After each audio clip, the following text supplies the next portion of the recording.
I'm Phil Manzat. And I'm Ryan Leverett. What are we doing?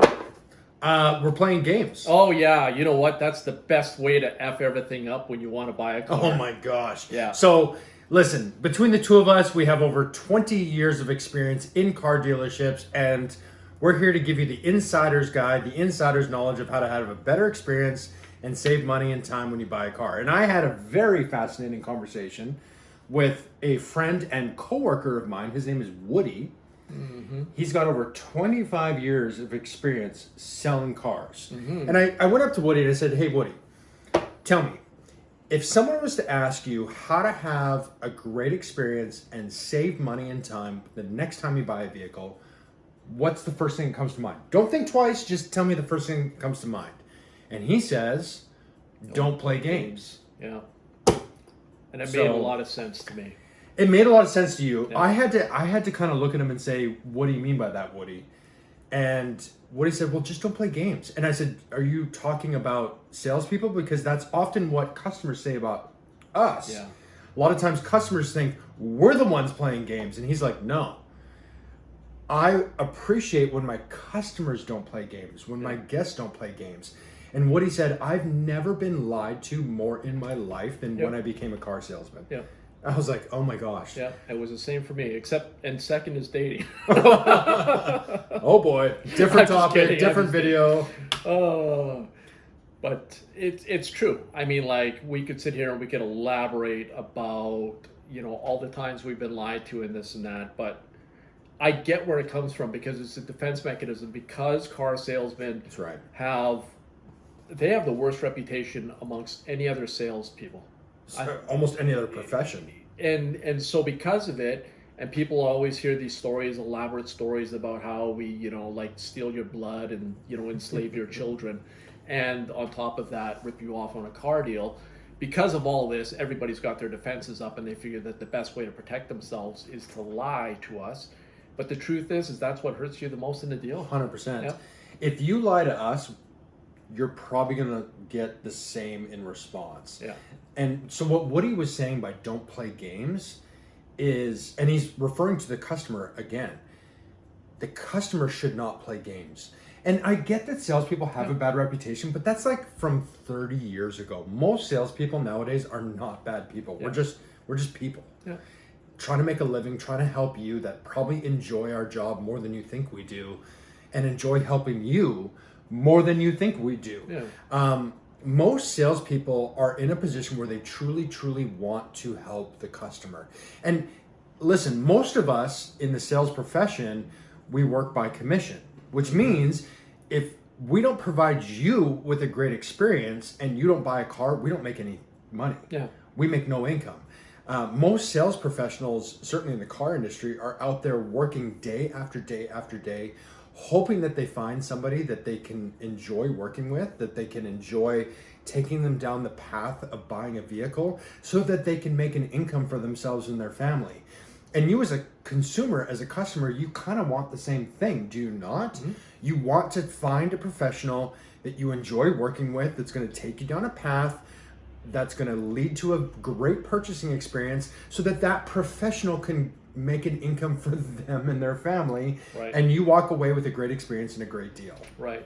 But the problem comes when you're playing all these games and you're basically thinking you're protecting yourself and thinking you're doing yourself the best thing. You're actually hurting yourself, right? Because then, I mean, and a lot of it too is just like, if you treat your person you want to buy a vehicle from like crap, and you lie to them and you keep them on hold, and you got to realize that they're pretty much all car salespeople. Their salary is 100% commission based. There are some where they get a little bit else from somewhere else, but it's 100% commission based. So, I've had people come in who are telling me they're there to buy a vehicle and all they want to do is waste my whole day. Yeah. And then let me give you an example. I had a guy come in on Saturday, just a couple days ago, and he is looking for a toy, sports car. And he said, listen, I just want to drive a couple of cars. I want to have a couple of different experiences to have an idea of what I want to potentially purchase. I'm not going to buy today. I'm great. Yeah. Thank you for being upfront and honest. I will give you the best possible experience that you can possibly have today with no anticipation of you buying a car today. And hopefully I've earned his trust so that he will then come back and purchase from me when he's ready. Another scenario comes to mind of a husband and wife where they lived in different locations and they spent quite a bit of time together, but they primarily lived and worked in different locations. And the husband comes in, he says, listen, I'm not buying today because my wife isn't here, but I want to look at this F-150 truck because I think it's going to be able to replace the 2 SUVs that we have, and we can go from 2 vehicles down to 1 vehicle because my wife, who lives away, is planning to move up here with me, and we just want to have 1 vehicle for around town. Perfect. Thanks for giving me the background and being super honest. I had another customer 2 weeks ago that came in and literally started the conversation by saying, I don't think I can get approved. And I'm like, well, we haven't even found a vehicle yet, but tell me more. And they talked about their credit history and the divorce and bankruptcy that they just went through and how they've been rebuilding. And I said, let's talk about that. Yeah. And so that customer, I was able to take a different approach because I understood their situation, because they were honest and they didn't play games. They were just super honest upfront. And I said, let's start with the numbers instead of the vehicle, which normally in any car dealership, you start with the vehicle because there's no such thing as a good deal on the wrong car. Yeah. The car is the most important part. But in this customer's situation, the numbers were. So we started with a pre-approval and financing to see what kind of vehicles they could qualify. And then I could show that person which vehicles they qualified for. And I said, here's 2 or 3 vehicles that you potentially qualify for. Which one do you like the most? Yeah. And that experience was fantastic on both sides of the table because that customer did not play games, just like Woody talked about. Right. Don't play games. Just come in and be honest. Mm-hmm. And then we can go to work and I will provide you the best experience and be a professional. With that story, what's most important is that what often happens is that people come in, they go, I want this kind of vehicle. They get all excited about it. And then they realize that they can't finance it. They're not able to get that kind of loan. And then you got to go back down to like cloth seats and everything else. And they're unhappy as heck, right? Because, that's kind of one of the ways you hurt yourself. But a really good story I have is like, I had a guy come into a dealership. He said he wanted to look at a van. And, I asked him, and he's like, yeah, if it's a good deal, I'll buy it today. And then literally test drive, all this stuff. And then it's like, I get him the deal he wants. He goes, okay, well, I just wanted to see if I could get it for that price. And I'm like, you can imagine the words that I had. Yeah. But here's the thing. Is that a little while later, we had a really nice van come in on trade-in that was really, really rare.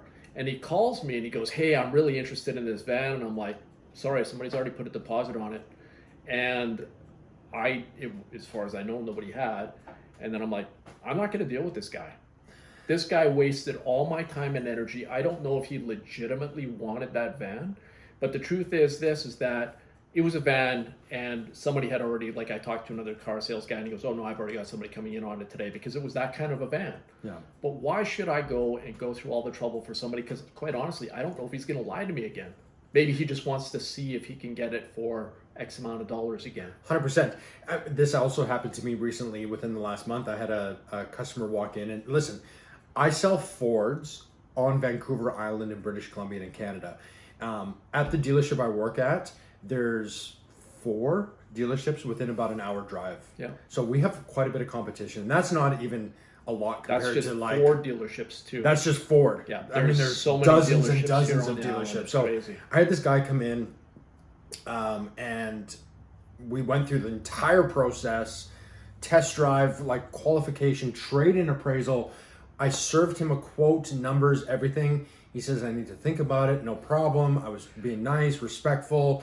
He goes, and then I called him a couple days later to follow up to see if he still wants to come in and work a deal on this truck. He's like, no, I bought one at the dealership down the road. He was really honest actually, which is not usually the case. He said, I was just using your dealership as a means to negotiate with the other dealership. Now, It's kind of heartbreaking, honestly, as a sales professional where I'm working for free for you to go and get a better deal at another dealership. Man, just be honest. If you're just looking for the best deal, just tell me. People that get the best deal are always in a position to do the deal immediately. Yeah. So if you want a dealership to fight for you, don't play games. Yeah. Be honest and be ready to purchase right away. Yeah. I mean, I think, and even if you're not ready to purchase right away, just be honest. Like, just be honest. You're not going to do anybody any favors, and then you know, it's like we joke sometimes. This is if people could, if salespeople could rate their clients the same way that you know Google reviews, right? Google review. It'd be like a lot of people would be desperate to be able to find somebody who's willing to sell them a car. So we don't want to deal with you. Just get out of here. You know. Hey, listen, guys, it's the golden rule. Yeah, treat people how you want to be treated. Yep. This is Car Buying 101 where we give you. This is Car Buying 101 where you. This is Car Buying 101 where we give you the insider's knowledge how to get a better deal and have a better experience buying a car. And one of the greatest things that you can do is honor the golden rule. Right. Treat people the way that you want to be treated. And that goes on both sides of the table. Find a sales professional that's willing to treat you with respect and love and trust and honor, and do the same thing with them back. And you'll have a great experience, not just on this purchase, but probably for the next handful of purchases that you go back to that same professional. Yeah. Yeah. Like, share, and subscribe, and stay tuned for more. All right. See you soon.